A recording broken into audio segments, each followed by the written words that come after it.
तो आज हम बात करने वाले हैं static block and static initializer in Java. इसको कब यूज करना है, किस लिए यूज करते हैं, इसका वर्क फ्लो क्या होता है, इसका पर्पज क्या होता है, भी प्रैक्टिकली इसके बारे में जानेंगे शॉर्ट में।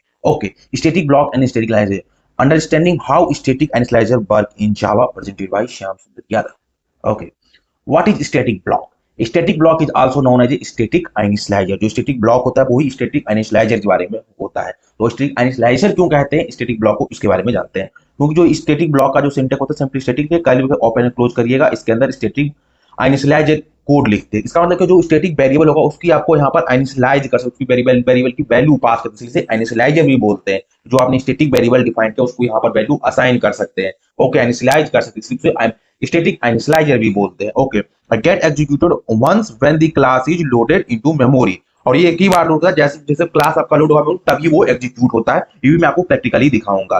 स्टैटिक से कुछ की पॉइंट है वो पहले जानते हैं। Static block are executed only once per class loader. जितने क्लास लोड होगा उसमें जो स्टैटिक ब्लॉक होगा वो सबसे पहले लोड होगा।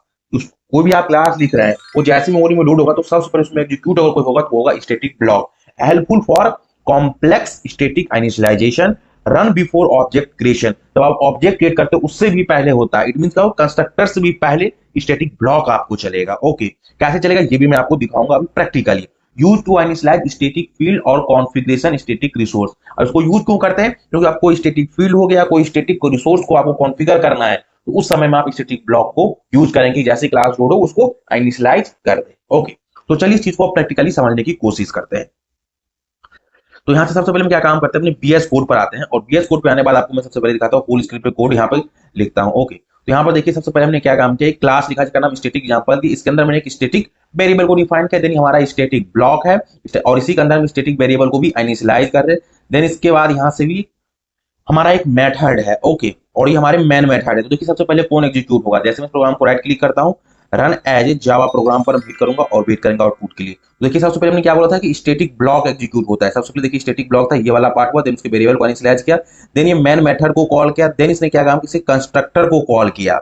जब हम ऑब्जेक्ट को क्रिएट किए हैं यहाँ पर, देन उसके बाद इसने कंस्ट्रक्टर को कॉल किया, देन उसके बाद ये काउंट की वेरिएबल इसने एज ए 100 दिया क्योंकि यहाँ पर वैल्यू उसका इनिशियलाइज कर दी। तो जब भी आपको कोई स्टैटिक वेरिएबल या स्टैटिक रिसोर्स को इनिशियलाइज करना हो तो वो सारा कोड आप स्टैटिक ब्लॉक में लिख सकते हैं। और सबसे पहले किसी भी क्लास में स्टैटिक ब्लॉक ही एग्जीक्यूट होता है before the constructor also. I hope आपको इस होल प्रोग्राम का मीनिंग समझ आया होगा।